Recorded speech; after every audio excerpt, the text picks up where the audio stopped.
Quando Mr. Irby Otis, o ministro americano, adquiriu Canterville Chase, todos lhe disseram que estava fazendo um mau negócio, pois não havia dúvida de que o lugar era assombrado.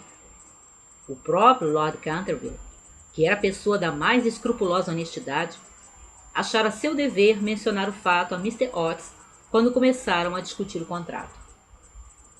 Nós próprios não quisemos morar ali, desde que minha tia-avó, a viúva duquesa de Bolton, desmaiou de susto, do qual nunca chegou a se refazer, ao sentir 2 mãos de esqueleto sobre seus ombros quando se vestia para o jantar, disse Lord Canterville. E eu me sinto na obrigação de lhe dizer, Mr. Otis, que o fantasma foi visto por vários membros ainda vivos da minha família. É com essas linhas que esse escritor irlandês, nascido em Dublin, na Irlanda, em 1856, Oscar Wilde, e falecido já em Paris, na França, em 1900, começa a sua provavelmente mais famosa novela, O Fantasma de Canterville. O Oscar Wilde escreveu apenas um romance, O Retrato de Dorian Gray, escreveu peças, escreveu poemas em prosa,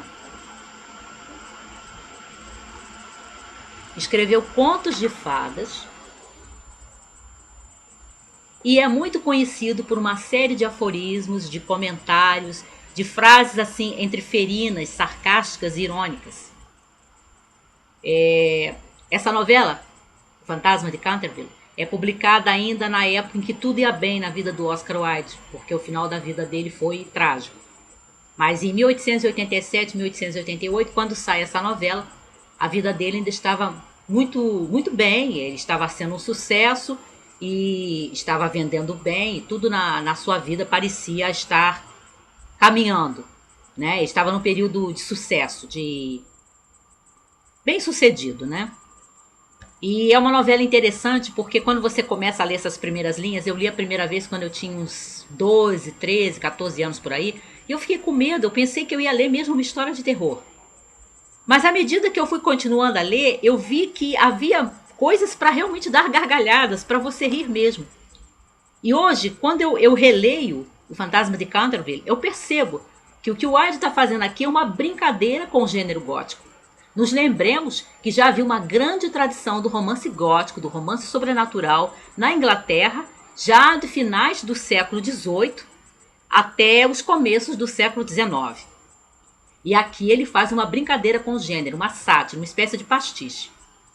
O Fantasma de Canterville tem inclusive um retrato sem preconceitos, me parece, e muito simpático mesmo, a família de americanos que aparece no livro, que são os Otis, que vão morar na tal residência mal assombrada, né, assolada pelo fantasma, porque os americanos aqui são pintados como aquelas pessoas muito práticas, pessoas desassombradas, pessoas que tomam decisões assim firmes, e a gente tem que se lembrar, quando lê, que a heroína da história é uma americana, a Virginia.